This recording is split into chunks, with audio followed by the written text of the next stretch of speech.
So hello and welcome to our Global Dialogue session, Education and Democracy, Democracy and Education, session 2, looking at the Eastern Hemisphere. I think we're still waiting on a few guests to arrive. I think we've got most of our students at this point. And Sir Ed, do we have you as well? Yeah. Yes, you're with us. There. Good evening from here. Good evening. Yes, it's quite late for you. It's okay. What time is it? What time is it there? 9 o'clock in the evening. 9 o'clock. Oh, goodness. That was basically what time we were at last time as well for the other, the one in the Americas. So we know how you feel. Oh, we have a few more. Raghu, welcome. Welcome. Hi, Raghu. Thank you. Hi. And I think, Mikhail, have you also joined us as well? Yes. Excellent. Just joined. Sorry, I had a very small time because I'm ran from official funeral of my student. Oh no, I'm sorry to hear that. Well, we're really glad that you're able to join us. And we hear also Elena is coming and will be joining us shortly, hopefully. Yep. Okay, so, but I think we will go ahead and get started. I think we've got our featured practitioners and our students. We have a few other general participants who may be joining us, and we'll see how that goes. And looks like one's here now. All right, so for those of you who don't know me, I'm Julie Shackelford. Hello, I'm the teacher here at the International People's College. I teach the class Education and Democracy, and these are the students of our class. So wave students, say hello. Hi, good afternoon. Good evening. Good evening. So they've been studying all sorts of things about education and democracy around the world and kind of culminating in these global dialogues. So last week we talked to practitioners in the Americas and this week we're talking to people from Europe and Asia and very excited about that. So what else can I say? So this, for those of you again who aren't familiar, is a project that started back in 2019, where a number of the practitioners here, as well as myself, and I see Sarah Mortensen has also arrived. Hello.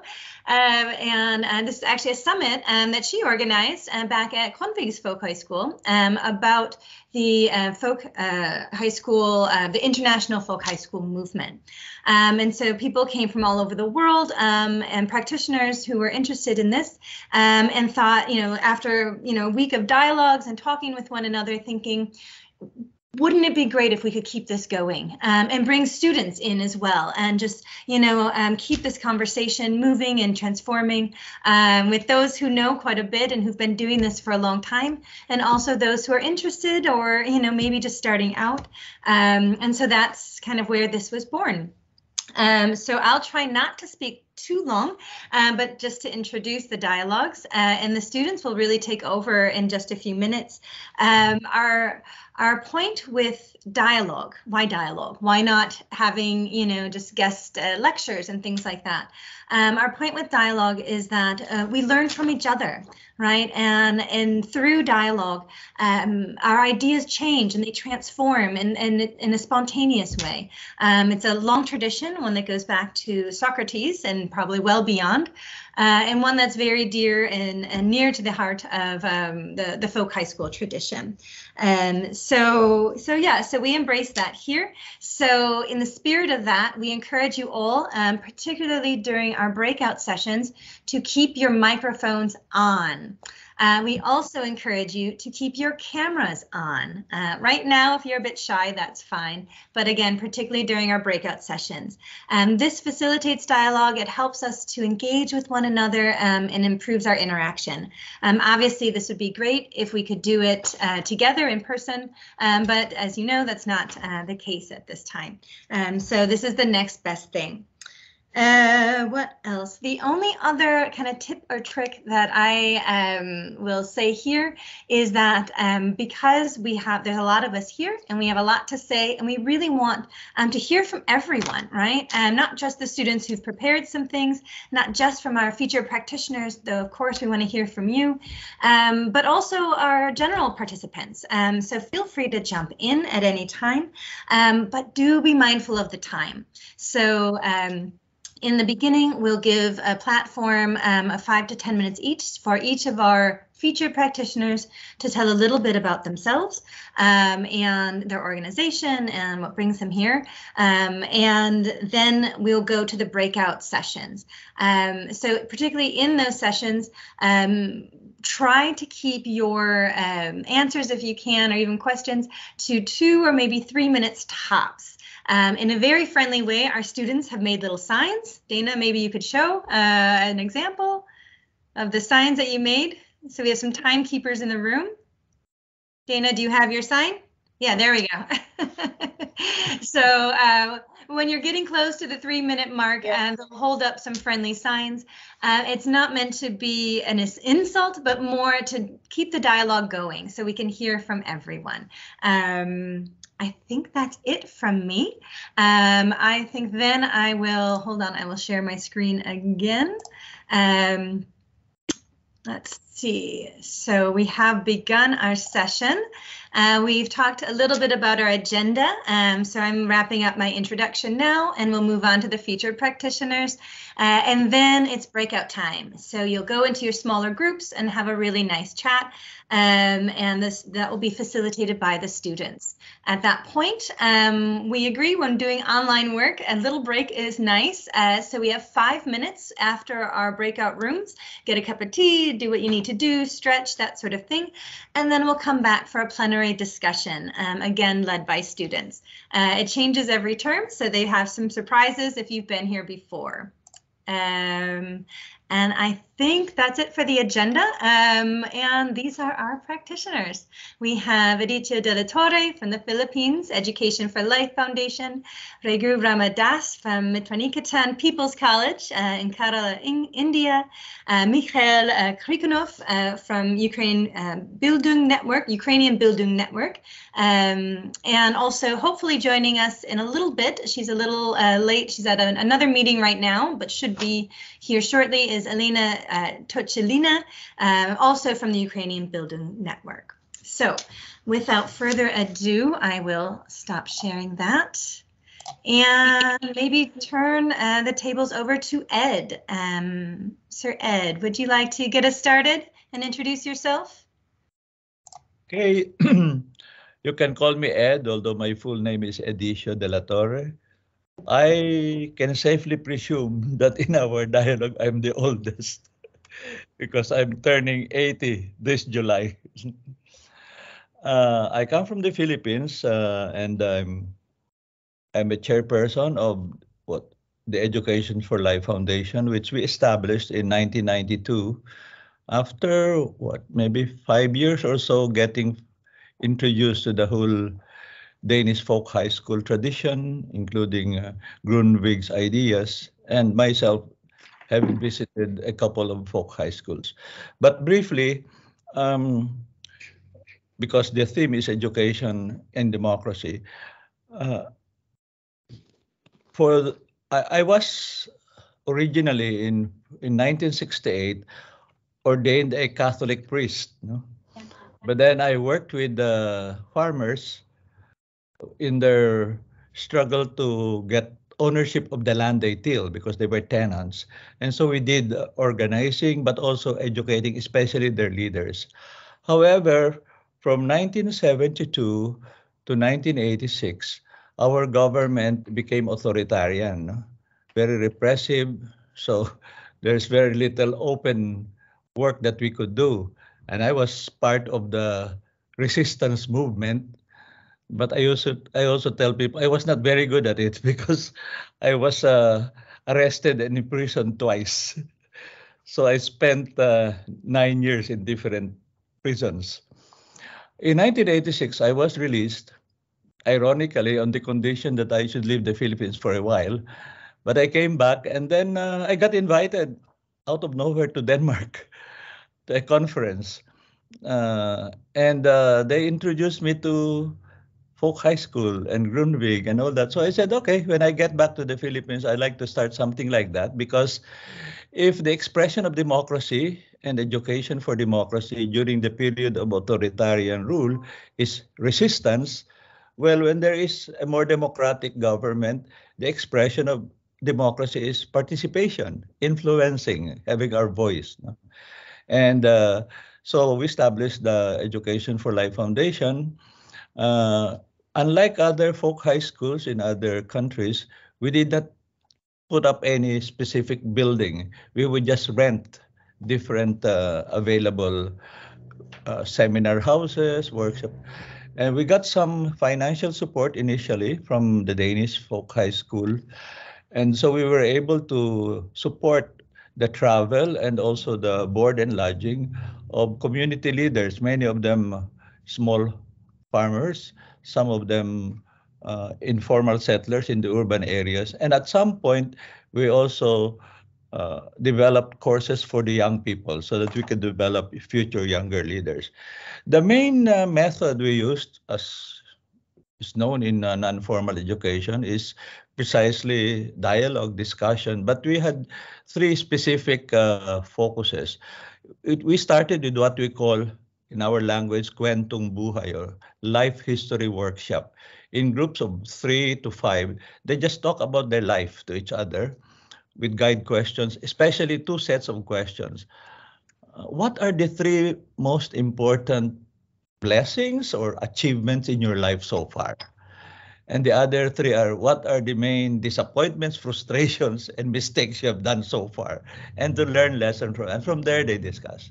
Then in terms of actual skills and content, we focused on 3 major skills you need to participate as citizens in a democracy. One is you must be good at communications, both small group communications, public speaking, if you have to speak publicly, and the use of media. This was long before the internet, so it was mainly radio to some extent and television and writing. The second is that you must know how to negotiate, because there are different ways, different rights that you must assert, but you must talk to people in power, you must bargain with them to achieve a solution to your problems, or maybe support for some of the projects you are starting in the communities. And the third, and very important, we must learn how to resolve conflicts peacefully, non-violently. So these 3 areas, the 3 major clusters of skills, were communications, negotiations, and conflict resolution. We could, with our limited resources, get people together for around 6 weeks, no? And we focused on what we would call either actual or potential leaders from the community, and tell them, after this, you go back to your community and practice this and start your own kind of study groups and learning groups. Fast forward, because last year, we celebrated our 30th anniversary as a foundation. And so we had a gathering, not too many, less than 100, because over those years, we were able to train close to 2,000 community leaders in different parts of the country. The Philippines, for those of you who don't know it, we have 42,000 villages, 30,000 of them in rural areas. No? We concentrated in the rural areas. And so we asked them, okay, after all these years, can you tell us some stories? Did the training you had with us matter? Did you use it? And we had 3 interesting results I want to share with you. The first one is from our indigenous people. The first peoples in the Philippines, unlike me, as a lowlander, brown, tallish, slightly Chinese eyes, they're dark, curly hair, and small. They're the first peoples. And over the years, they were very shy. They developed their capacity to assert themselves, to articulate it, and they were able to acquire the legal rights to what they call their ancestral domain. So they can develop their own agriculture and support their own livelihood. And more important, they were able to negotiate with the Ministry of Education that they should be allowed to set up their own school for their fellow indigenous people, because they always get discriminated against and bullied when they are mixed with others. So that's one interesting and successful story. The second one is a young person in another area who started developing ideas about small products from their agricultural farms and packaging them and selling them. So he became an entrepreneur, and he's now teaching others about it. No? And the third one is a very, very strong woman leader who organized the different women in her villages, and at a certain point even got elected to be the vice mayor of their town. So those are the kind of some poster results of that. But we're talking of 42,000 villages. We're talking of only 2,000 or so leaders we have developed. So beyond what we have done directly, we're trying to promote these ideas. So I think 2 or 3 years ago, I wrote a very short book introducing, I called it Grundvig for Filipinos. What do we learn from them, from him, from his ideas of education for life? Our general philosophy, which is in our native language, is called Hango sa buhay, tugo sa buhay, habang may buhay. Roughly translated, it is learning from life, learning for life, and learning throughout life. And we usually tease the teachers in the formal school system. Yours is learning from books, to write in your notebooks, and to pass the test. And I said, there's nothing wrong with that. But the good books get their stories from life, and you write in your notebook so that you don't forget when you have to apply it, and you learn throughout life. Life is the ultimate test, but there is a preliminary test when you have to pass the exams. So that's the broad ideas and philosophy of what we are doing. And since I mentioned I'm already quite old, of course, our next concern is the next generation. But there is always a saying, there is no success without succession. I look to your young faces from all the places and pass on to you whatever lessons you might pick up from our generation. Thank you. Absolutely. Yay. Oh, thank you so much for that. Oh, very inspiring. And I think the students might have recognized some of those questions.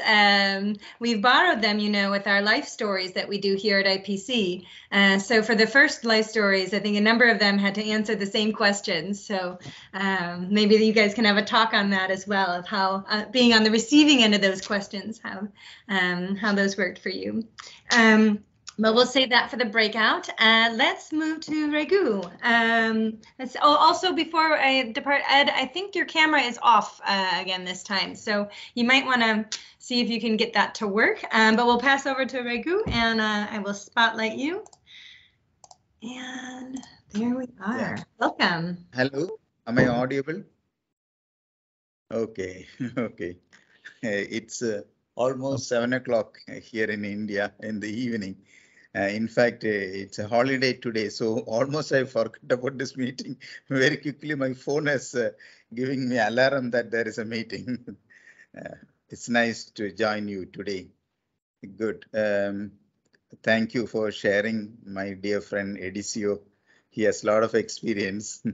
We learn from him also. So I'm also the last time also I interacted with you. My name is Regu Ramadas. I am the principal of Mitra Nigetan People's College. Here is also a People's College. It's a folk high school, but here in India, if we say school, people think that it is a children's school. That is why we named it People's College. But it is, of course, it's an institution for non-formal education of the youth. We have started with the basic concept of education for life in the year 1996. It's more than 20 years of experience in the field of folk education. So briefly about the democratic values, actually we have integrated in our People's College education, democracy in the education process as well as democratic education. The target group we in our school is mainly from the very lowest background, the children, the youth from the villages, mostly the students who drop out from the schools due to one reason or other reason, they cannot continue education. So that background is very important when you listen to the other activities, because we are bringing them and training them and put back them to the mainstream of our society. As DCU has said, they should become part of our society. They should be active members of our local community. They should be leaders of the community. Of course, the mother institution, Mitra Niketan, these People's College come under the mother institution Mitra Niketan. The overall goal of the institution in which I am working is to promote rural leadership. Why we promote rural leadership is to involve the youth we are trained should be the active citizens in the community. So they should be active in the community. Generally in the urban areas and in our formal system of education, people thinking of getting higher education, getting more marks, clearing the exams very well, getting good job, and they are forgetting about others. They just are more individualistic.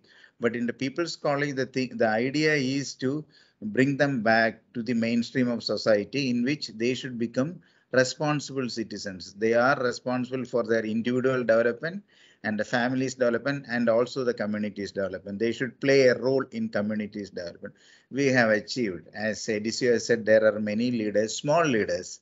If I go to travel at different places in our local communes, we hear called as panchayat. In those communes, we can see the members, or we can see in here in Kerala, it's called promoters. You know, they are attached with the government. They are attached with the government's different departments as the social workers. That means these are our leaders. They are linking the poor community and the government. You see, these poor people who are living in the village, they have no contact with the government or government schemes. They don't know what is the welfare programs going on. So our leaders who are linking both the government or resources as well as the poor people. So they are playing the role of leaders. I am very proud to say that in People's College, the education process, there is no specific syllabus. What we are imparting them is life skills as well as livelihood skills. When we are imparting these skills, it is based on the needs of the youth, needs of the participants. We develop the education program where the democracy lies. You know, it's based on the need, based on their interest, so that there is the result is there is active participation.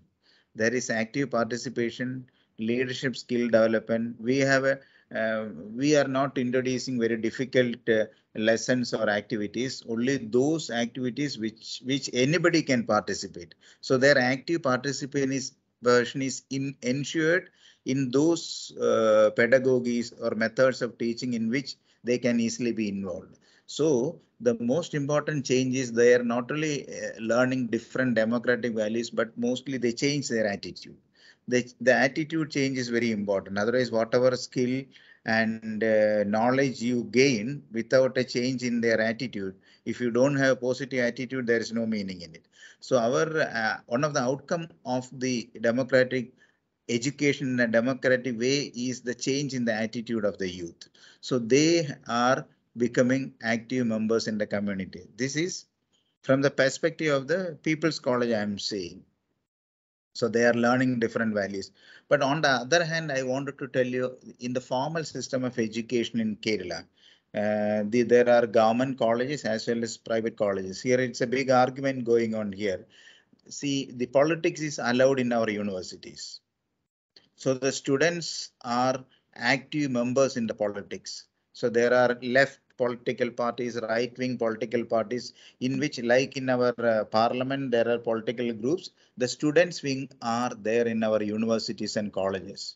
There is violence also there. There is election, like in the parliament and assembly. So, of course, the most important advantage is that where they learn a lot of democratic process as well as they are learning politics, and they are slowly entering into the political framework. So if you take the case of the ministries or the existing ministers in our state government and all, most of them are come from the student politics, not from our informal, non-formal education centers, but mostly from the universities and colleges. There are because of the problems, there are a lot of debate going on whether we should allow politics in the government colleges or private colleges and all. But still, people should develop leadership. People should involve in students should involve in democratic process. So it is allowed. Though there is violence and all, the leadership is coming up. When there is more violence and deviating from the value system, some students move away from politics. They show less interest. However, the local political leadership has emerged from these political election and political parties involvement in the education system. That is in the formal sector, I'm saying. Informal sector, we are targeting a particular group of students who are in the downstream of the society. We are bringing them up through a democratic process of education and bringing them to the mainstream of society. So these are the two different ways education and democracy is linked. These are some of the things I would like to share, but I'm very proud to say that the people learn a lot of democratic values because of education, democracy process involved in our education system. And the students, since they are from a very poor background, in the beginning, they go and find their own livelihood. In a gradual process, in their mind, it is there. They are involved in local leadership activities for community development. That is the advantage of our system of education, which you and I am doing. Thank you. This is what I wanted to share at this point of time. Thank you very much. All right. Excellent. Excellent. Thank you so much. That's wonderful. All right. Let me just take the spotlight off this. Okay. And then Mikael, I think you are up. So let me get a spotlight on you. Okay. Okay. Hello, everybody. Unfortunately, I'm alone right now from Ukraine. I mean, because Elena is late, and I hope she will join us. So my name is Mihайло Крікунов. I am a professor of marketing and strategy and dean at Kyiv Business School and professor of Canadian New Brunswick University. But just 2 months before active phase of war, which Russia started against Ukraine, we, a small group of likely minded and thinking people, created an NGO called Ukrainian Bildung Network, because before we were very much engaged and interested in what Scandinavian countries are doing for the people and with the people, or vice versa, what Scandinavian people are doing with the countries. It will be much more correct, probably. So, and we decided to implement and to adopt this practice for our country. Say, in distinction from a previous speaker, I don't think that the teaching democracy is a correct thing, because teaching is mainly understood when somebody very wise is giving you knowledge. Now, so we are rather tuned to learning democracy through active practice. Right now, we are living in very hard time. And all political life is stopped in our country for very well understood reasons, and that doesn't mean that our people don't need any kind of democracy. So that's why the democratic process right now is on the level of communities and local groups of people. And we are trying to implement the practice which will activate people's mind, and what is even more important, they desire to actively participate in building their own and rebuilding, restoring very often their own lives. You know, it's not only about youth. Frankly speaking, I'm not those kind of person who should tell you something about youth education, because I almost all my life dealing with adult people, with businessmen and corporations and so on. But there is one much more serious reason for we are thinking and trying to do something which is mainly directed for adults right now. The vast majority of young active people right now are in military, or if they are not, say,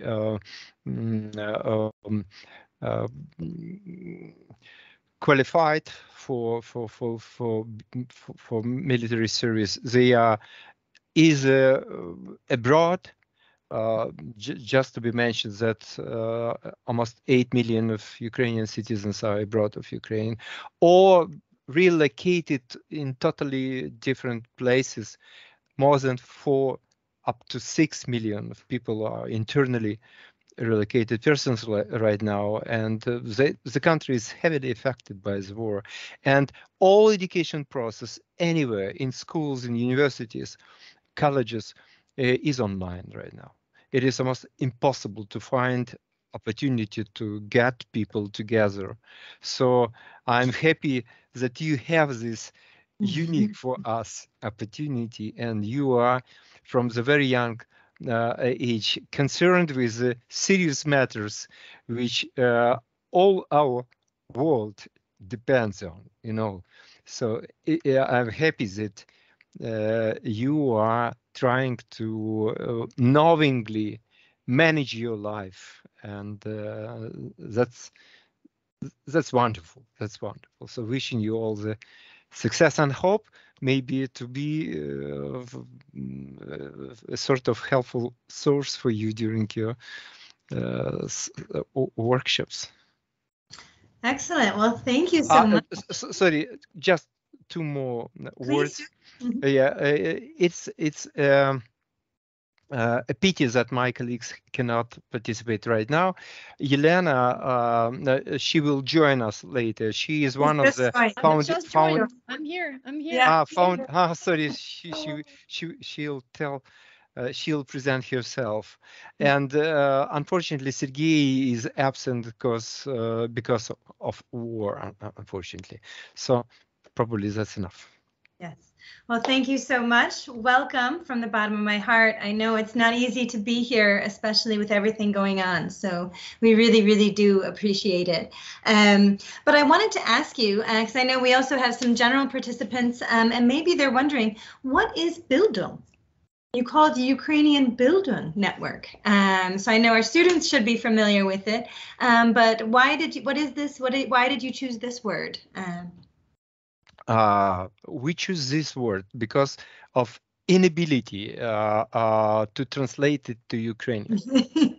Yeah, we have no just one word which will be featured with all the senses, or filled with the senses, which are in Scandinavian word Bildung, not German one, because from the beginning it was a German word, but on a Scandinavian soil it accepted a totally different view. So we are considering Bildung as a process of teaching adult, that's very important, adult people. It's not about age. It's about of ability to take responsibility for your behavior, for your decision on your own shoulders, you know, on your own. So teaching adult people by other adult people, and teaching to life. So making them be more responsible in this sense. That is what we are understanding under the word Bildung, and that's why we decided to include this. Even in Ukrainian, it sounds likely. Українська мережа Більдингу. So that's like it sounds in Ukrainian. Yeah, it's untranslatable, but it is exportable. Yep, it has to be heavily exported. Absolutely. Excellent. Well, thank you. Welcome so much. And your colleague has arrived. So, Elena, I think we will go to you. Let's see. I will stop spotlighting and see if I can find you. Where are you? There you are. All right. Yeah, I'm here. All right. Hello and welcome. Hello, everyone. I can see some familiar faces. Good to see you guys. Yeah, what was the question, Julie? I'm sorry, I kind of was stuck in the previous meeting. Yeah, no problem. We're just doing our introductions. And so you have maybe, just a few minutes to just talk about who you are and the general theme of the day. So education and democracy, democracy and education. And then we'll go into the breakout groups. So we are about 5 minutes over in time at this point, just so that you are aware. Yeah, okay. My background is, first of all, I want to say that besides being a student in hojskolje, in your hojskolje, I'm at IPC College. I'm also co-founder of the Ukrainian Bildung Network. And my background is I'm a consultant, a trainer, facilitator, coach, and I have had many roles, but basically I was working with multiple projects of international aid to Ukraine, which were bringing best practices, like world best practices, namely European, but American as well, in the sphere of energy sustainability and also development of communities. What else have I been working with? Right now I'm working in a research for persons with disabilities and improving the accessibility of employment and services for these people. So I'm combining like this very practical themes, but also theoretical and research analytical spheres. And since I was working mostly with a very proactive social part in Ukraine, with those who are bringing maybe the world's most progressive practices into Ukraine, I couldn't but notice that we were kind of stumbling between those two extremities, two opposites. One is becoming a truly democratic country, and the other one, it's like taking a step back and relying on our past. And of course, I wanted us to move forward, to move into the democratic future. And maybe 3 years ago, right, Mikhail, I got to know a group of people through Mikhail, by the way, who were trying to implement this weird word. It sounded very weird to me because I thought, okay, Bildung, that's kind of like formation, or I think it's also a portrait or something in German. But anyway, I was attracted by the idea of educating critical mass of people, vast masses of people, not just selected few, not just elite, not just wealthy and rich businessmen of our country, to the world best practices of how to live together as a community and benefit from safety and trust and wise choices of politicians, rather than choosing by, emotional stage of teenagers, which sometimes it looked like most of our population had a tendency to that during voting.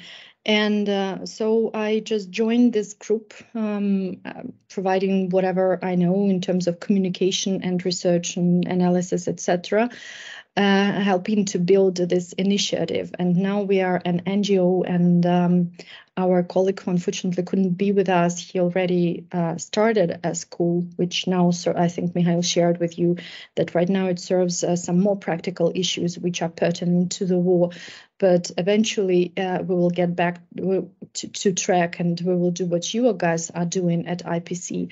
And just the last comment from me would be from the really impressive social movement, volunteering movement in Ukraine, which has been big since 2014, since 2013 when we had a Revolution of Dignity, in 2014 when we had the first invasion. But now with the second invasion, I see that despite the atrocities of the war, we also kind of experiencing a major social uplift and transformation into people who have not been socially proactive are becoming socially proactive, because it matters in the face of such a threat of the threat was that Ukraine wouldn't exist anymore. That was their plan, basically.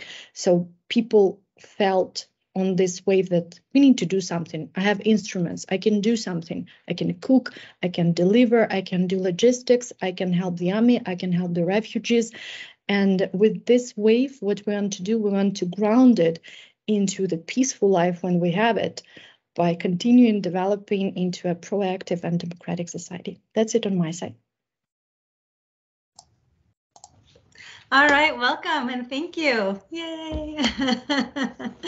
All right, so excellent. So I think we've heard from each of our featured practitioners, and now we have divided you all into groups, and we will share the recording. The rooms are being recorded right now, and we'll share that with all of you after the fact.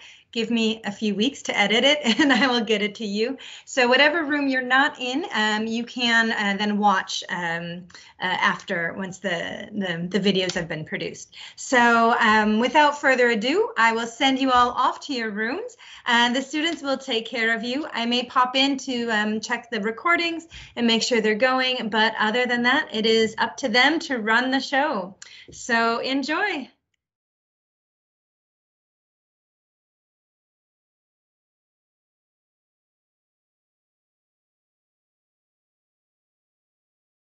I'm Emily. I'm from the United States. I'm so happy that you could all be here with us today. I'm going to be acting in the role of facilitator in this group. Let me just collect myself really quick. So we have a few guiding questions prepared for this session, but we'd also love for this to be a two-way conversation. So if you do have any questions or comments that come up during the session, please speak up and ask them. As Julie mentioned, we do only have 25 minutes together, so we ask that you keep your answers as concise as possible, under 2 minutes. Lawrence over here is our timekeeper, and so if you do go over time, or not over time, but if you do start, talking for a really long time, you might get the sign from Lawrence to ask you to gently wrap up your comment. I invite everyone in the breakout room to introduce themselves in the chat if you haven't already done so. And without further ado, I think I'll invite Rose to ask the first question that I believe is posed to Elena, but everyone is welcome to answer. Yeah, so one of the questions we had coming up was that Grundtvig, he wrote about folk schools. He did so in the context of tensions in the borders that threatened the resistance of Danish culture, which right now the threatening of borders is unfortunately very accurate. So we were wondering, how does Grundtvig's joint goal forming a national identity resonate with you in the present day? For Ed. Mostly for Elena, at the moment. Okay, yeah, thank you for the question, Rose. That's a really good one, because I started looking into Grundtvig's teachings before the war, and it was like breath of fresh air. Yeah, this is what we need. And they had a very similar conditions to what we had before the war, because their national identity was kind of blurred in between Germany and Denmark. Are we Germans? Are we Danish? our elite speaks German, so maybe German is better. And we have had something like that because of the Russian Empire, because of the Soviet Union. Russian was the kind of the language of the elite and of the cities, and Ukrainian was more of the villages. Then it was oppressed, etc. So there was no clear understanding about the national identity. So it seemed that having high schools, national high schools in Ukraine would solve the problem. But now the problem is solved simply because of the war. Because now becoming Ukrainian, it's not about the language even that you speak. Also, language matters at all a lot, but it's about the type of mentality. And I would describe the type of mentality which has been crystallized. I'm looking at you, Lawrence. I don't see 2 minutes, so I'm going to continue talking.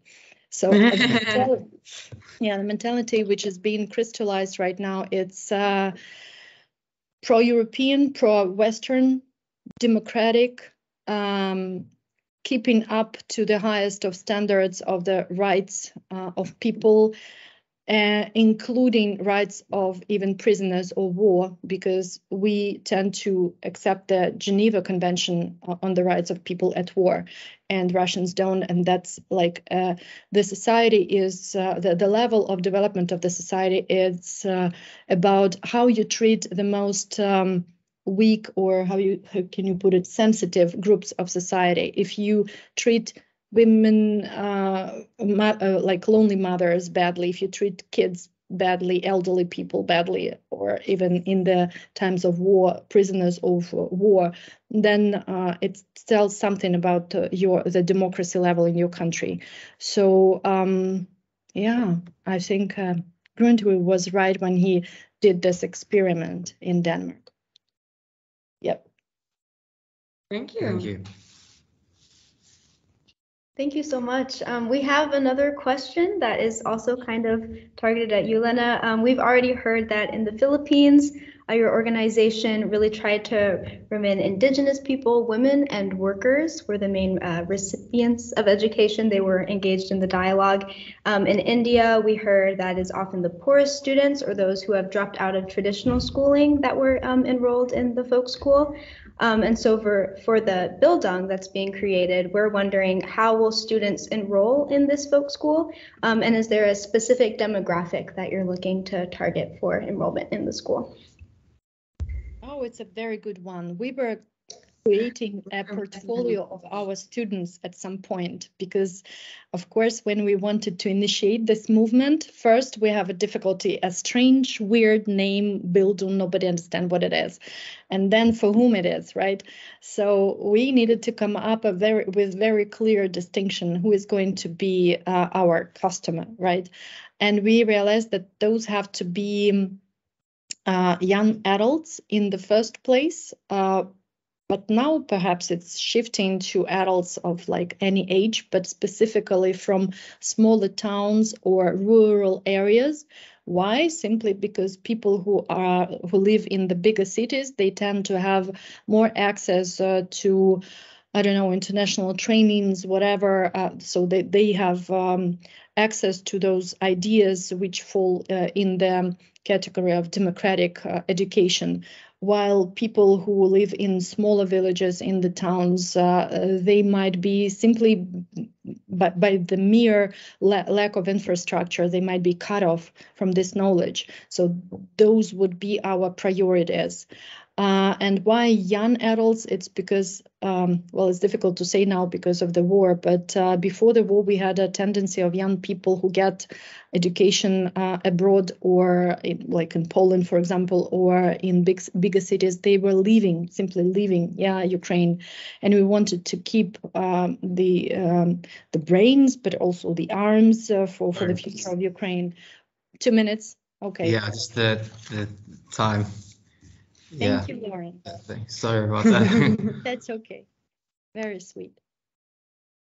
All right. I'm wondering if anyone else has any questions on a similar topic. If not, we'll shift to something else. No. Okay. Thank you so much for sharing. We are also, Elena, as you know, here at IPC, we love to sing. We do so almost every morning. We always have a song. And Yes. also all know that Grumpig liked, well, I don't know if he liked to sing, but he definitely liked to write songs. We allegedly have a lot of them in our own songbook. Sir Ed, I've heard through other interviews you've given that you yourself are a singer, and you've spoken about the power of song in protest and in forming bonds with others. I'm wondering how you see the role of song and music are in education for democracy. Oh, you have really good questions, guys. Well, my immediate response, Would you like to start, Ed? yeah. How about we start with Ed, and then you can also chat. Sure. All right. Yeah, because I received something. Is it a letter or a book? That's from an Irish patriot called James Connolly, where he said, a movement is not yet a people's movement unless it is sung. And it is true. If it's only pamphlets, books, it's done by intellectuals. But once it is sung, you know it's a people's movement already. But of course, it's one thing to have lyrics, it's another thing to have melody, and not everyone can sing. So you usually start by borrowing popular tunes and giving different words to them. Then it makes it easier to memorize, because the songs on the radio, on television, and all that, that's easier to remember the melody. Then you just add the words. So yes, you can forget words, but then you keep humming the melody, and then it allows you to remember. In fact, the challenge in the Philippines with the restoration of democracy, also with some of our Korean friends, we used to say there were songs of struggle we all knew, but the songs of citizenship, celebration, participation, we have to have new songs. It can't be all struggle songs, including said, can't we have love songs and erotic songs? Life is not just struggle. So a whole range, and for me, that is part of what I look at. The young people who are doing all kinds of, they have their bands or individuals, they're the ones actually who carry the spirit of democracy. And I think the one of the indicators of democracy is what songs are being sung and by whom. And do you have a favorite song that you'd like to share with us? Well, old people like me, I remember recently, and you won't remember this, there was a song by activists. I don't know. It's a film with Robert Redford and Barbara Streisand of activists in the 60s. And the song is The Way We Were. And one of the melodies is, could it be that it was all so simple then? Or has time rewritten every line? And if we had a chance to do it all again, tell me, would we? Could we? And when I told that to a young audience, I said, that is addressed to you. If you had a chance, your chance to do something, tell us, would you? Could you? And then I tell you will, because every generation will have people who will do what needs to be done. And you will have to compose your new songs, but you can borrow some from ours. That's beautiful. Thank you for sharing. I'll put it on my playlist for next time. In one of our classes, we're actually creating a playlist of songs, freedom songs. So that'll have to go there. Elena, would you like to respond to this question as well? Thank you. Yeah, well, I like what you had said, that not all the songs have to be struggle songs, and this is so true. This is so true, and I understand that we will have struggle songs for some period of time. But I was trying to see some Danish students, but I think it's just Matthias, right? Matthias is Danish. So, yeah, I mean, I had a benefit of testing purely Danish folk hojskole and now this International People's College. And we don't do Danish songs from the Blue Book, but in Danish hojskole, they only do Danish songs. And so I was trying to translate them with using this special app and understand what actually they sing about. And interestingly, this Grundtvig guy, he was a great philosopher and thinker, and he basically took the idea from the church where you sing gospels or you listen to them and you get united in this spirit of unity in front of God or whatever. And he applied it to the community feeling of this bonding, like I'm Danish, I'm part of this community, I want to live in a good society, and I feel good about being Danish. And it was so important for them to do this, to dissect their past with this blurred identity with Germans. And I really don't know, and I cannot say whether we will use the Sons approach or we will come up with some combination of anything that will bring us into the spirit of unity using either Sons or something else. And I liked one of the ideas which came from the music teacher in this hojskolje, in danske hojskole, which I visited. And he said that, well, you could make a kind of like a brainstorming session with your musicians and poets and write a songbook of your own for Ukraine. And I really loved that, because besides the struggle, we also need to think about the bright side and about the good future. And for that, we need some creativity. Hope this answers your question. Thank you so much. I know that Marta and Donna have showed us some really fun Ukrainian songs. Does anyone have any other questions they would like to share? Or Sir Ed, Apple, yeah, go ahead. We have a question, but it's not that much related to what we talked about. But last time I didn't have the chance to ask it. And I just wanted to know for Ed, I wanted to know where your students usually came from. Because the question was, do they come from a traditional school system usually? And if they do, how do they adapt? Yeah. I don't know. Yeah. Well, in our case, because there's a lot of out-of-school youth in the Philippines who don't finish basic education, and even many of the adults did not finish even senior high school. So it's very rare that we would have students who would have finished some formal college education. So we call it, in general terms, alternative learning system, so that in fact, part of the initiation into opening up and exchanging is we ask two questions.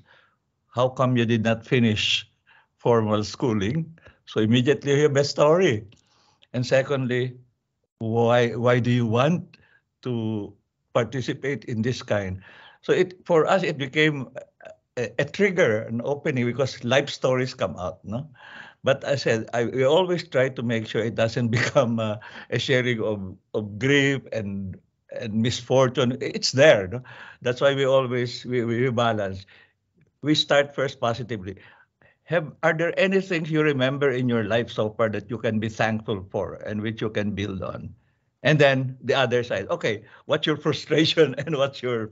So I think it's always good to have both, no? Because there's a tendency for us sometimes, even, especially we're social activists, to maybe reinforce the sense of being victims or being disadvantaged. And that's true. But as you said, the whole education for democracy is education for empowerment, to still see that there's still something within you that you can start from, so that you don't think everything will come from the outside or from above. We always say, start from within and from below. And that's how you build democracy. We always say democracy, there's democracy from above and democracy from below. And we need both. And most of our bias is from below. What about you? We're somewhere in the middle. Because we're middle class, we have the benefit of both. And that's true. In every society, you have people from different. But I think in relation to the earlier question, with Grundtvig, the difference I realized is Denmark, although now with immigration and all that, it's more diverse, was relatively homogeneous.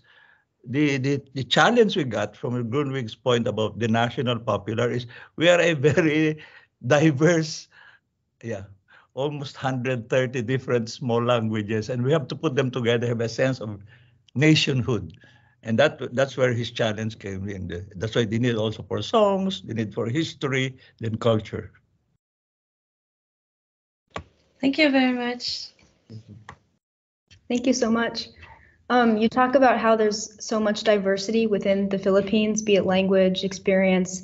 I've also seen, I think, that there's a very large Catholic population within the Philippines. 87%. 87. Oh, okay. Yeah. That's a lot. I'm part of the majority. I'm Catholic. So I'm wondering how your experience as someone who has studied theology is ordained. Is that correct? Yeah. And has practiced the Catholic social teaching. I'm wondering how you see Catholic social teachings and Grundtvig's idea of folk schools working in tandem, or are there tensions that arise when you try to do so? Well, you know, Catholicism in the Philippines was brought by Spain after the Reconquista, so it's anti-Muslim, and after the Counter-Reformation, so it's anti-Protestant. So that's why I had to unlearn what I received, no. But the common element, whether Catholic, Protestant, Muslim, or others, is we realize that all our religions have a bias for the poor. We always said we might have different views, but do we all agree that our conception of God is that God loves everyone, but has a special love for those who need it more? And therefore, that is your best proof, and that's where we unite. But the reality is people who are committed to the social expression of faith are minorities in all our religions, whether Catholic, Protestant, Muslim, Jew. You know, we are minorities. We don't represent. The majority are more conservative. And that's why one of the challenges to us in educating for democracy, how can minorities influence the majority? I think that is a challenge. Without trying to be very intense or being impatient, you have to be, I always say, we have to combine being impatient because you want to do things, but you have to be patient because it takes a while for people. And that's true. Don't be impressed by immediate responses. Sometimes you just plant the seeds and then it grows. And then afterwards you come together. I say this now because I'm much older. When you asked me when I was younger, I was impatient with very little patience. Now I try to have both.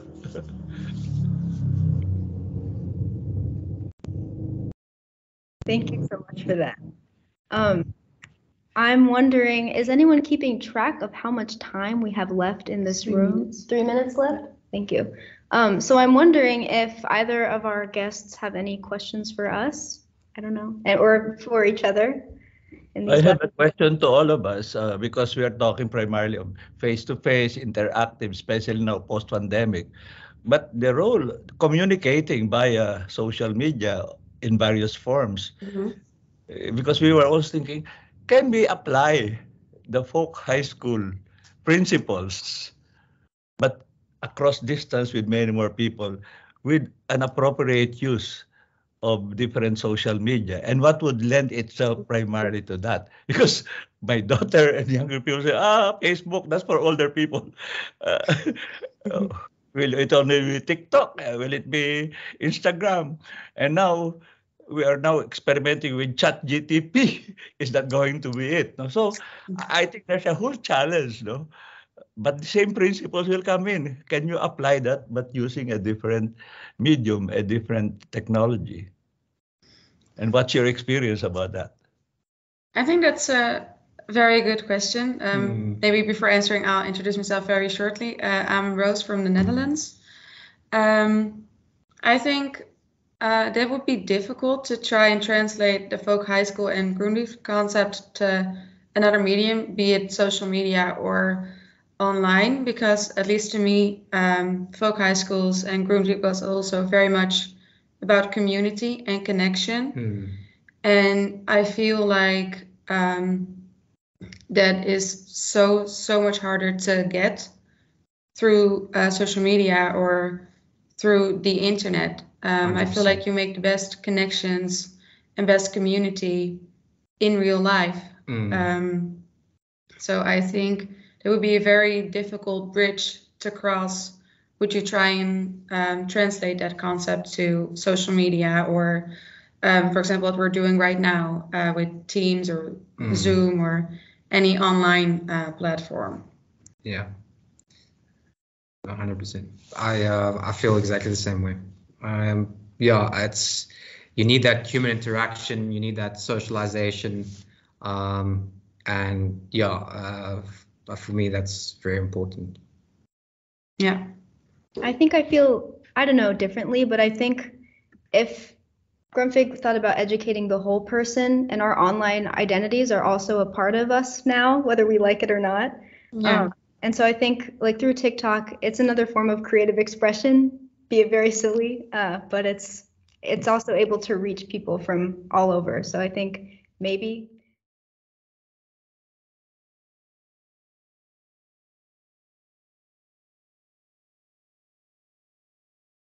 They will be after that, or along with the job, they are becoming active participants in the community. But a large number of students, or at least some 30% of the students, they have opportunities in the villages to link with the government programs. There are a lot of government programs to help the poor people, means the tribal communities living in and around forest. So they become the social workers, being partly paid by the government. So they are linking the poor people with the government development programs. So they will make change in the community. And they, suppose for example, there are children in the houses in the forest villages, they are not going to the school. These social workers, they will identify the students and connect with the school and connect with the tribal development offices. So they will ensure that the children are not drop out and leaving in the home, but they are attending the school.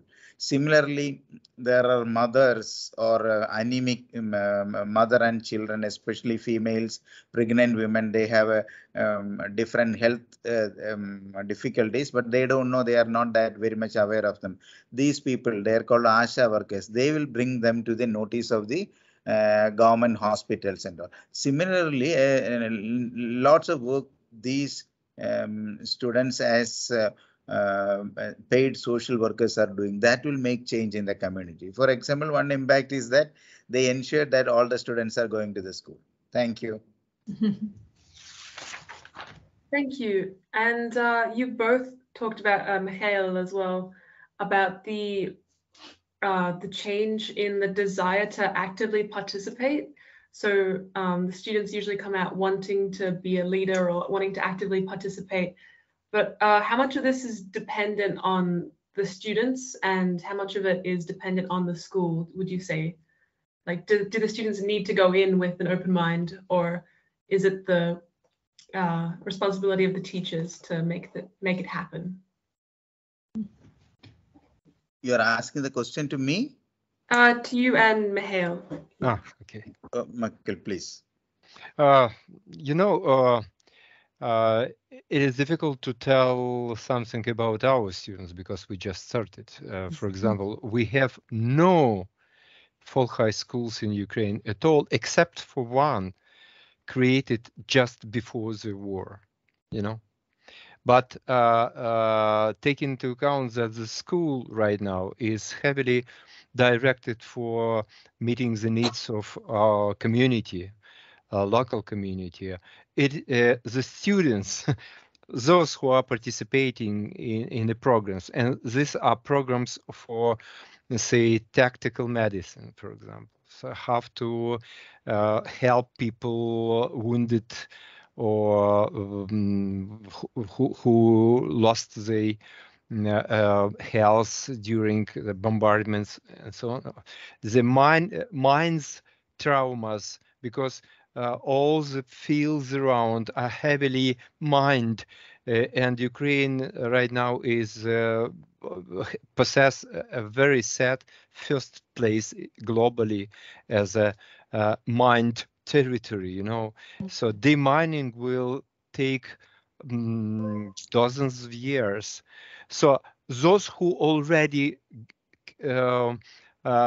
took courses and participated in activities in our, sorry, my cat. Yeah, they immediately became more, say, helpful and asked for contacts and so on by the community, and we are receiving the requests from different villages. This school is located in a tiny village, Vovchok, in the north part of Ukraine, previously under the occupation by Russia during the active phase. So now other villagers are asking us to move to them, to take them in the courses and so on. And all the rest of different places in Ukraine are asking to share the model of school with them because they'd like to create something. So I dive in this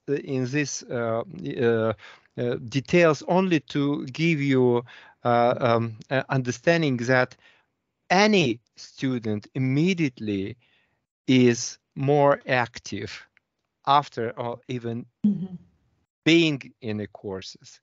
And you can consider this as the leadership, because these people before very inactive now are active and became leaders. Thanks.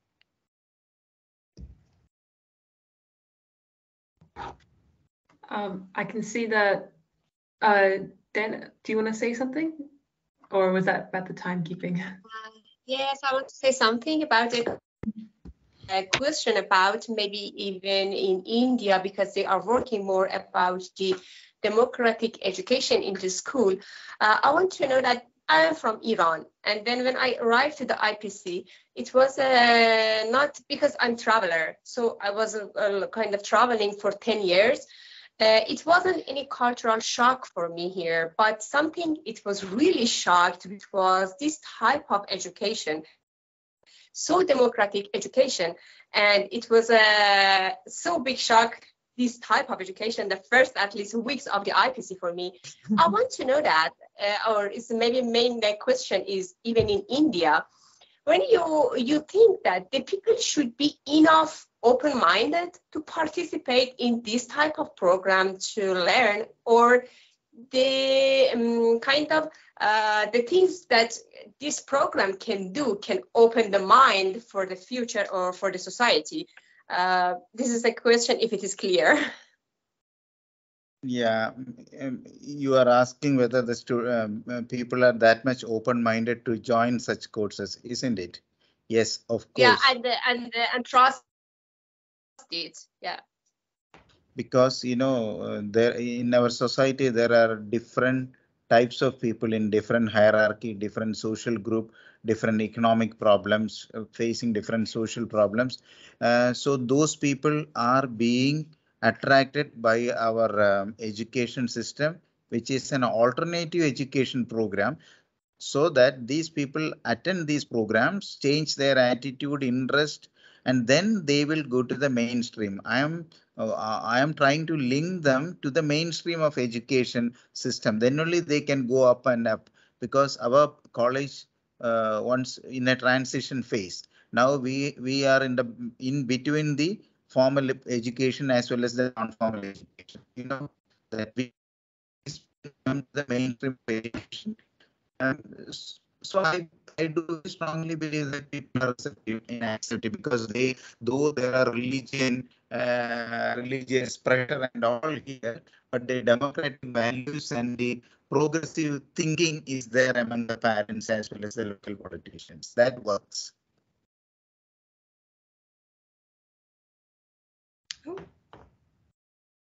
Hello, Raghu? Yeah, thank you so much. Yeah. I think there he is. Okay. I think you're cutting out a little bit. Yeah.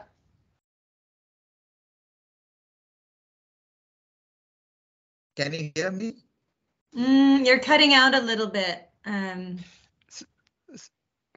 Maybe if you mute or if you switch off your camera, the sound will be much better.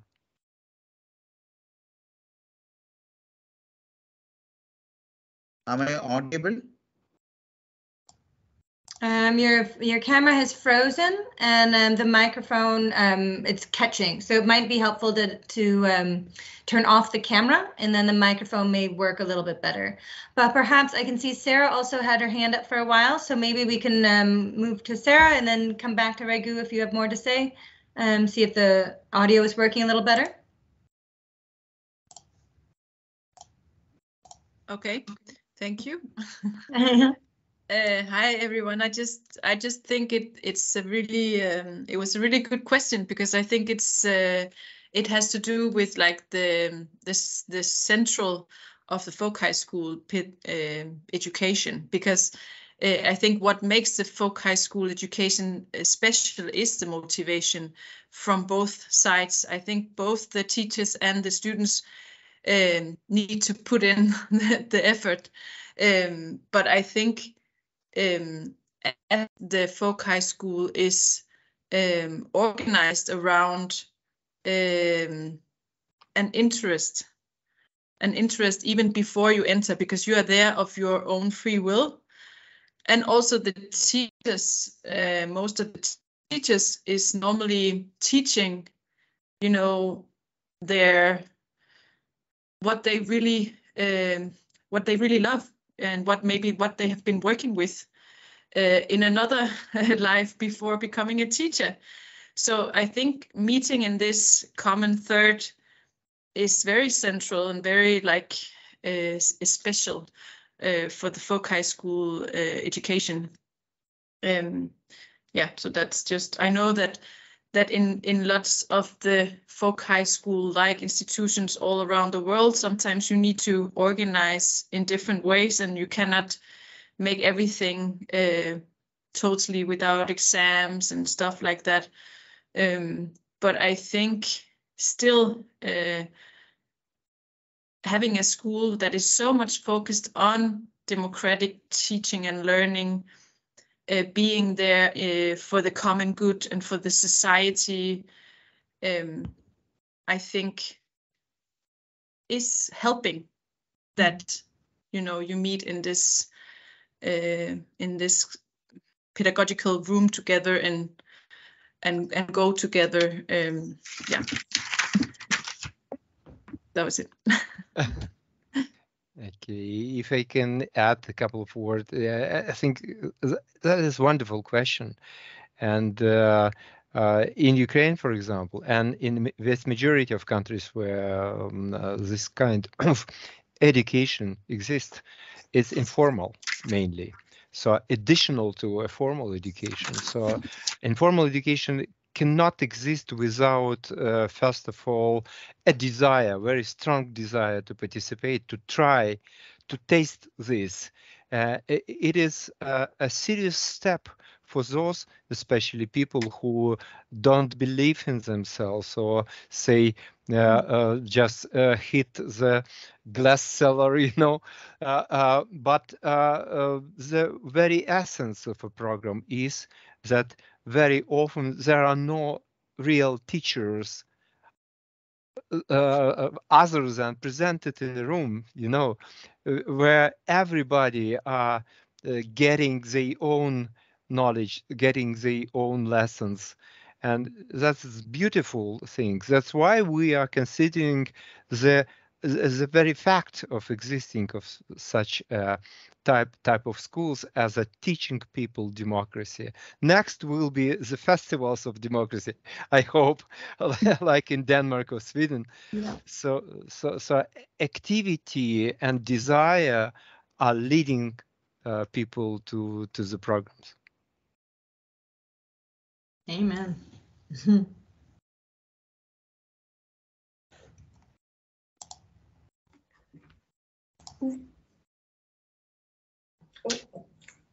sorry, it's a little bit. Julie, did you want to say something? Yeah, thank you. Actually, this kind of just built off of something, Michael, that you had said about how your students kind of couldn't help being more active, right, after, participating, and this link also between being active in the community and then democratic participation, right, and how closely linked they are. And I just want to throw that back at the students and ask you guys, now having just about 3 months of experience at IPC, would you agree with that? Do you feel being part of this non-formal education system, this Bildung system, do you feel that you have become more active in different ways, or no, not so much?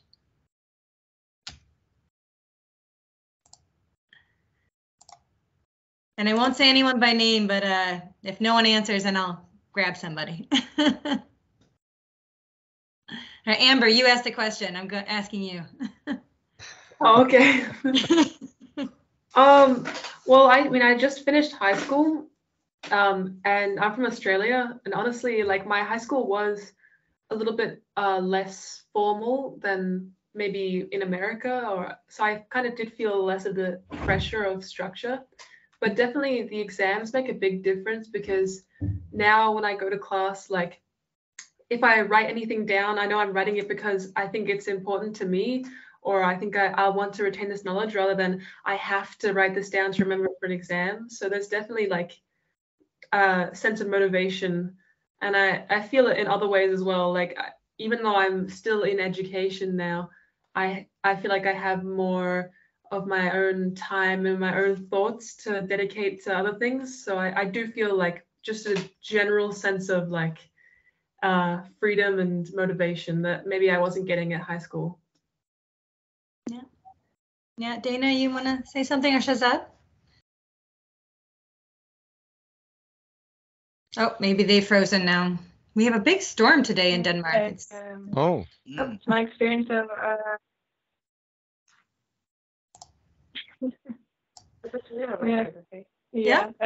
okay. So I hope you can hear me well. Okay. Here I indulge myself more into things that I felt less comfortable in, like speaking in public or taking responsibility for more than myself only. Yeah, so that is very challenging for me, and I'm from Ukraine, so I understand now why do we need this in our society now. Why do we need the leaders, and why do we need someone to develop our community? And that actually has become very important to me now. And I kind of have this little experience before coming here to IPC in Ukrainian Leadership Academy. Mikhail, you might know it or not. And it's basically kind of a pre-step to an adult education. So it's for teenagers 16 to 20 years old, and it also has a similar idea to make people understand their role in the community and how they can actually bring it to a better state. And yeah, so that's kind of a logical continuation of my process as becoming an active participant and active citizen. And so yeah, I feel more empowered right now. And yeah, so that's a big change for me, because maybe when I was 18, I still did not get all the huge importance of this, but now, since the full-scale invasion, I definitely understand. Oh, that was my timer. Yeah, how crucial this is. So that's my story. Yeah. Do you think it needs crisis for people to realize it? This is kind of a general question to Dana, but to anyone, Mikhail, anyone who... Unfortunately, yes. You think so? Yes, because, you know, the democracy is not about simply knowing about this. It's about behavior. And to change the behavior of people, regular behavior, you normally have something to happen which will make them think a little bit aside, look a little bit aside of the positions they previously looked at. So normally, yes, that's why we are thinking, we are feeling, we are seeing right now that not only one community, but entire country is different right now because of the tragic situation. Because, you know, for you, very important event could be, you know, everything, but people are used to behave like nothing changed. For example, we had today in Kiev, I'm in Kiev right now, 4 missiles attacks, you know, already. So we're not paying attention to it. Yeah. So the people are created like this. So we have to make something to attract attention. The school for much more, say, stable and happy society, I would say. But probably it's not about happiness. But it's a form of meeting people with totally different experience, creating this fact which would make them change their mind at least a little. But if something would happen to your society, this definitely will place everybody before the choice. Should I be passive or active? Yeah, absolutely. Well, I'll leave it to you guys. I won't ask any more. I will go prep the main room and let you have your conversation. But thank you so much. Okay. I do disagree a little bit with you, Mihail. Yeah, I can see the slight opportunity for people who actually do not experience like a big change or like. So if everything goes peacefully and slight, very like in not radical way, it can also lead to the changes. But obviously, when something bad is happening and it's like quick and rapid and it's chaotic, you have to. So your brain is like in the other mode of evolving, and it has to think, what do I do now, and how quickly should I react to upcoming challenges? So I do believe the sustainable growth is possible, but of course, like this events just skyrocket the speed of this process. Every chaos is a ladder to a better state. So, Dana, yes, the boredom could be motivator. But I think this is true also. Something to be happen for everybody to be alert and active. The best example is the COVID. This affect all over the world. The COVID has a big impact in the community, not only in terms of health, but positively, all other people become very alert. They are very cautious. They are active. They are trying to support those people who are in need, because we are not allowed to go out. Then those people who are alone and dependent, their situation is very bad. Then everybody become active. So where, you know, we are all actually creative. When something happens, we are more active. We play our role very well. And same thing as in Ukraine now. It's a very difficult situation. It's not like COVID. In the other way, it's more dangerous and difficult. We don't know what happened. So, of course, in a peaceful society, also there are a lot of opportunities to make change.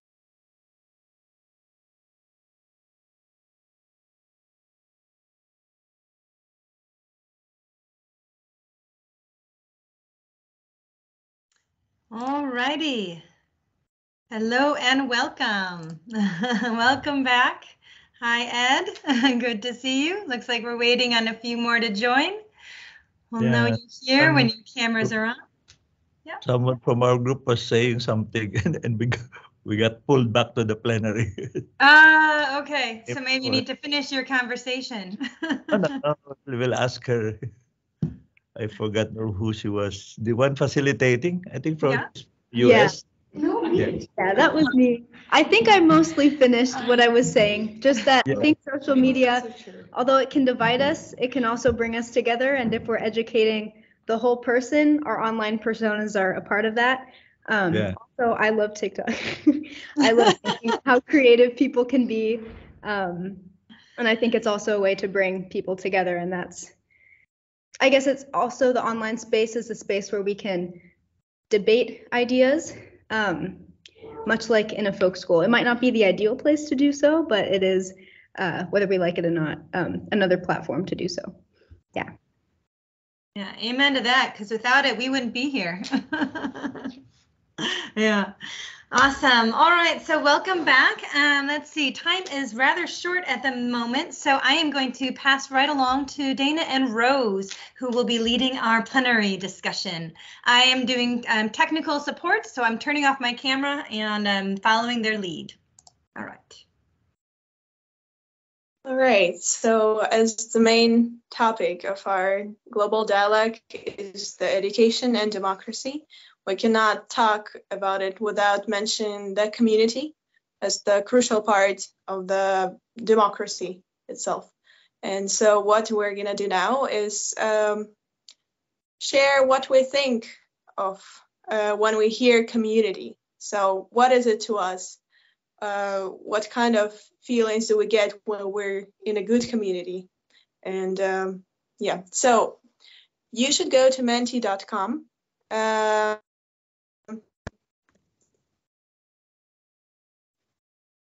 And put this in there, you'll find 3 options to fill in. And the words you mentioned will pop up on the screen, and we'll see what community means to us here present in this global dialogue. So just waiting for. All right, I have shared my screen. Join. So menti.com, the code. Yeah, we can. Okay, perfect. Yep. So if you have Menti, you can also put the code right on the side. And I believe Menti has put the link in the chat. So get up. So in the chat, go to menti.com and use the code 28407603. There we go. We got it. So when people mention some word multiple times, it will get bigger on the screen, which is now happening with connection, people, and trust.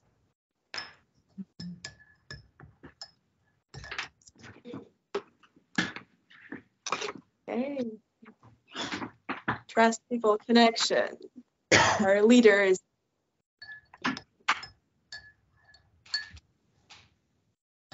People. Yeah, hard work. Amen. Yeah. Shared experience. Connection, respect, relationship.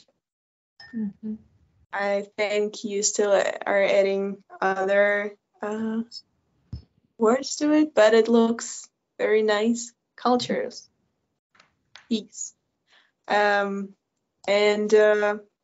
Yeah, I think I will ask Sir Ed to comment on this slide.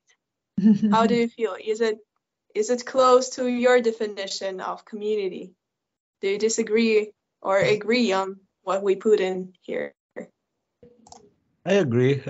What I added, which is what we use also with my wife, and that is we call our marriage a lifelong conversation. Meaning, community is we still agree to talk with one another even if we don't agree on everything. They can cut the other off and be silent. That's community. Yeah, true. Communication is key. Find leadership in the community. What was that, Reiko? Say that again. Leadership. Yeah. There is leadership. Is missing. Yeah. Is that missing? Oh. Yeah. Oh, no. Yeah, all right. Anyone of the future guests also can comment on the community slide. safe. I would agree. I would agree that trust is central, but maybe sharing. I will place the second. Sharing feeling, sharing the thoughts, sharing activity, sharing help, sharing. Yeah. We do All have right. shared Do number 2. Should we move on to number 2? I know we're a little short on Watching time. the time, we're kind of short on time, so let's continue with the next question. We're going to do it in the same way. We will use another Mentimeter. Matthias will put a new code in the chat. And this question is about democracy. So what are some keywords that come to mind when you think of democracy? That will be our next Mentimeter question. So right now we're waiting for Matthias to put the code in the chat, and in the meantime, the code appeared on the screen. So if you'll go ahead and answer the question. And we can see it on the screen? Yes. Yeah. Excellent.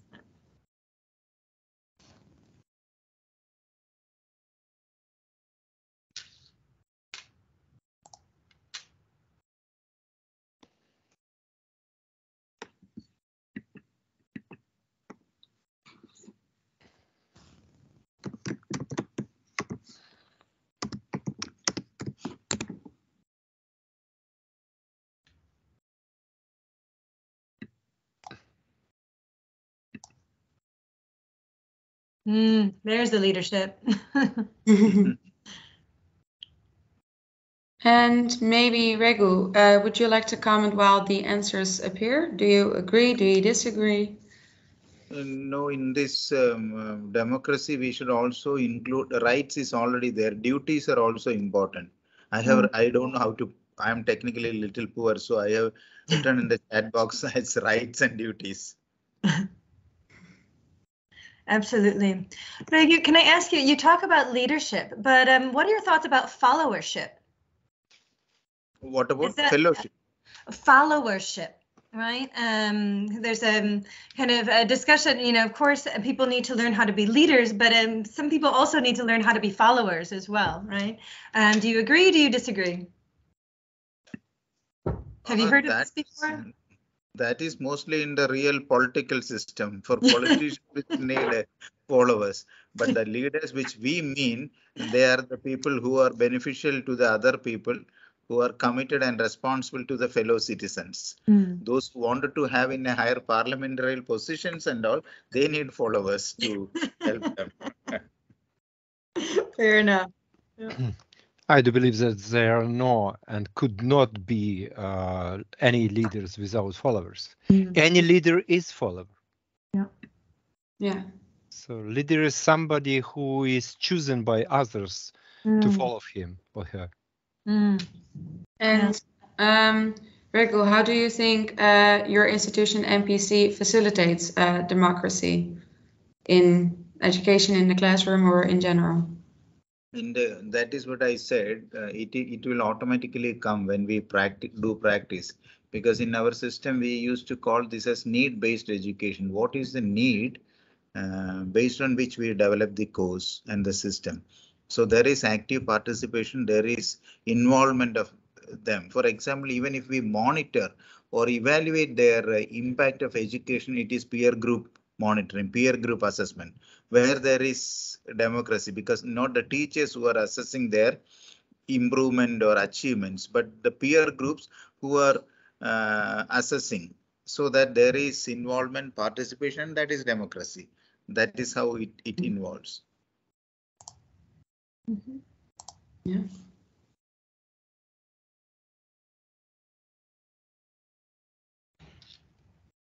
And I think, Dana, you had another question?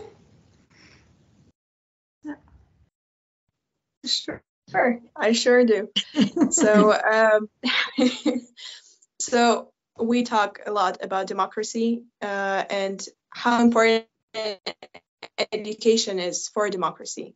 How can we implement our experience in learning in democratic space? We've talked about that a lot. So maybe Sarah or Yelena, maybe you can share about how you see that coming into real life from learning atmosphere to the actual life.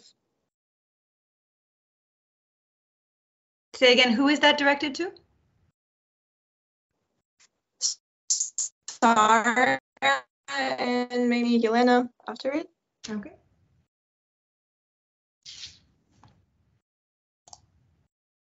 Sorry, was it me? Yeah. Okay. All right. Okay. So how is active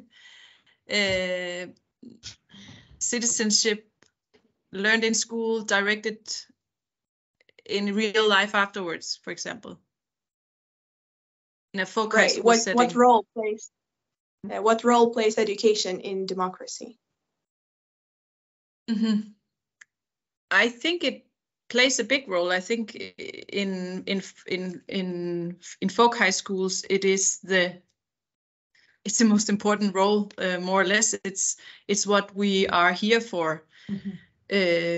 Democratic building, life enlightenment, and people's education. So it's all about, what unites us as human beings and in societies, and to learn about common rules and what is the meaning of life. And yeah, so and I think the essential in that is mm-hmm. democracy, in order to be able to live with each other peacefully. And yeah, and I think it's very important, especially in the folk high schools, that we integrate that in our pedagogical practices, as we already are, so that students in all sense of how the school is structured, organized, participation in what should we learn about, what is the most important thing. I can see how much, for example, all of you guys have been involved in all of this learning experience, right? So I think all of these everyday small activities makes us more democratic, makes us more, gives us more confidence to speak up and participate. And yeah, and then of course, next step is maybe more direct democratic teaching, like, for example, Regu is talking about, and also Edisio in other contexts. Also in Danish folk high schools, we have these like learning in practice with community projects, for example, or all of these more directly like learning in practice kind of educational practices. So I'm not sure if I actually responded to the question, but I think it's very important. I think we should work more with this, and I think that we have a lot to learn from each other, and it's very inspiring. That's actually also why I joined today, because I thought I needed a little fix of inspiration, and I knew I could get it if I joined this call. So thank you so much. Oh, that's so nice to hear. And yeah, it's been very inspiring. But yeah, wonderful. Thank you. Regu had something to say. Yeah. This is a very. It is not that very easy. It is. It also depends on the attitude of the participant in the school, which he can practice outside. You cannot expect out of 100 students, all the 100 do that. Even we believe that if the 10 students do that is great, because that depends on the attitude and also the situation in the community, need in the community. Likewise, in this case, I will tell you some examples. We motivate the students to start small associations, small groups of 5-10 students or 5-10 neighborhood to do some sort of activities in their communities. There are few people who will have a small groups in the village communities to do their small sort of cultural activities, social support activities, identifying the people who are in need. So they are slowly participating and actively involving it. So I do believe a small group of students addressing such needs of the community. That is the practice which what they learn from the folk schools or our education systems to in the practice in the community. Excellent. I think Elena also, did you have a comment to make on that as well? Yes, I'm listening to colleagues and love to see you, Sarah. Been a while. Yeah, I'm just thinking that school or any like general education which we receive as kids, it's a small replica of the society where we are going to live. And I think I've witnessed at least 3 changes of societal structure in my life, in my little life. And the society in which I live right now, it's completely different from the society in which I was born in the USSR times.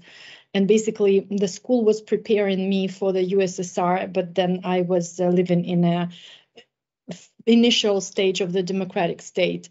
And now I can see how democracy at schools or democratic education is a living organism, just like all societies are, which is developing together with us. And the broader we perceive ourselves, the broader the democracy becomes. And we can think like 100 years back, or maybe into the state where democracy was born, and we can see that democratic values and rights were privileged right for a selected few, only for some groups of societies. And then it was even 70, 80 years ago, we can think about some Western European countries that provided democratic rights to the majority. We were speaking about majority groups with Ed, right?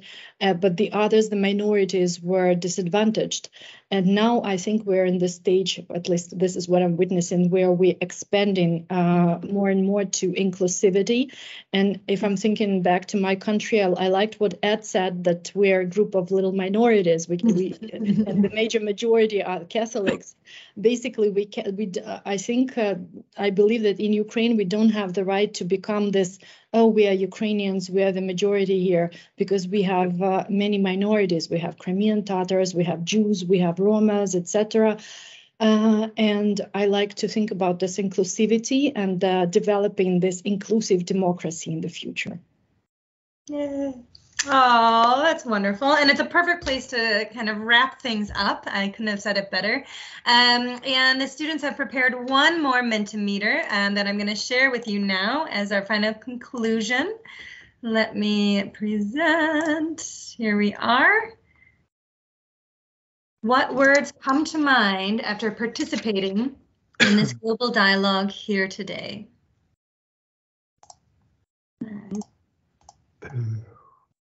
So I'll give you a few minutes to type your thoughts.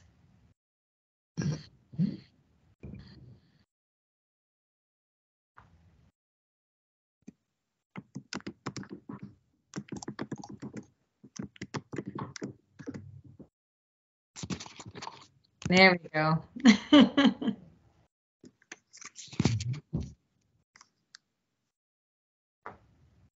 I believe you closed the voting. Oh, did I put? Oh, sorry. Let me open it again. Is it open again? Oh no! How did I don't even know how I did that. How can I undo closing? People are still putting things. Oh no. How do I unclose it? Oh. Yeah. All right. Well, maybe it's okay. It's still going. It's going. Yeah, it's okay now. Okay. Sorry, it's my first Mentimeter experience, so this is, this is what the youth teach us. All right. All right, final words of wisdom. Thoughts, looking at these words coming up. Community, joy, interesting. Connection, hope, musical. All right, let's see. Ed, final thoughts? Maybe some words of wisdom as we depart ways? Well, if I had been able to add something which I wasn't able to, it would still be hope, but I would defy it. There was a time when a lot of us had hope that was almost I called it almost drunken hope. Democracy, democracy. Now I think we have a sense, it's still hope, but it's a bit more sober hope. In other words, we know it's difficult. That's why we have to have a sense of perseverance. But in the meantime, every little bit, every encounter, every thought, every energy gives us a push forward. So you should never give up the hope.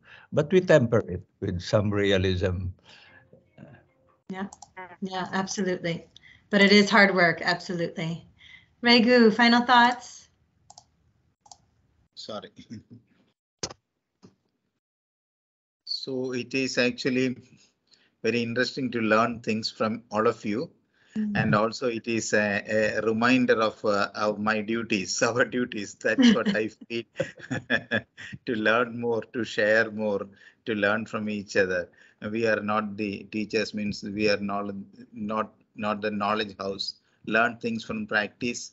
And also the question from the student made me think again, what you teach a lot of things, how to get this into practice. That is very important. So we should make our education system or the content in such a way that this can get practiced in the community. That is the most important learning for me. Yeah. And thank Amen. you. Absolutely. Absolutely.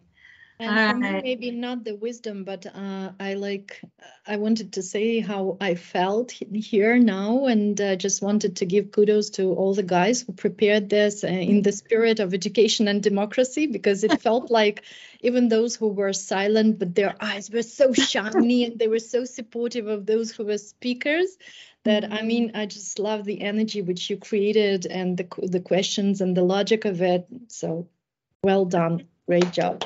Amen. Really, really nice job. I agree. All right. And Michael, final words. It was very funny, interesting, a very warm experience of having this opportunity to talk, to listen to you. And I do believe that democracy, as well as learning and teaching, is endless story. The one-way road we have to walk all our life, you know, not knowing precisely what will be the end. So the end needs our activity, and I see your eyes, and I do believe that the future will be bright. I wishing you peace. And you as well, my friend. And self-realization. Yep. Absolutely. All right. I think we will end on that note, on that wonderful peace note today. Thank you all for joining us. Thank you to each of our practitioners and all of you students, the hard work that you did. Our other participants who decided to join us, thank you as well. Yay. Yes, everyone deserves a round of applause. I will get the video to you all. Give me some time, and do keep the conversation going, right? So contact each other. This is just the start, right? We want to keep this dialogue going and continuing, and who knows where it will take us. So good luck to you all, and peace. Take care. Thank you very much. Bye. Thanks, everyone. Thank you very much.